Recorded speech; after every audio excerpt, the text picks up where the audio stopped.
Well, at the inclusive framework organised by the OECD, also under the auspices of the G20, 131 countries have reached an agreement on a internationally consistent way forward when it comes to fair taxation.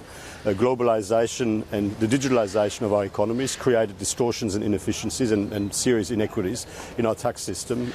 Businesses weren't paying their fair share of tax everywhere where they should, and we now have an agreement where the winners of globalisation, including and in particular major multinational digital companies, do pay their fair share of tax, or would pay their fair share of tax, I should say, once implemented in the markets in which they generate their profits. And on top of that, there is an agreement on a minimum level of taxation globally, which sets some multilaterally agreed limitations around the level of tax competition between individual jurisdictions. But we have no agreement, in my understanding, on the tax rate, on the minimum tax rate, right?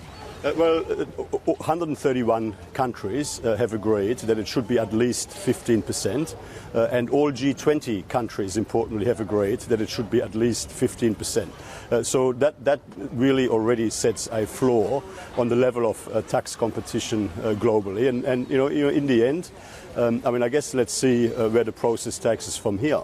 But if it was 15% moving forward, that is a significant step forward already. Are you planning on getting the others inside your camp, like Ireland and Hungary? Well, Ireland is still, and the others are still very much engaged in the process. This has been going for a while, but some countries obviously come at this from a different starting position.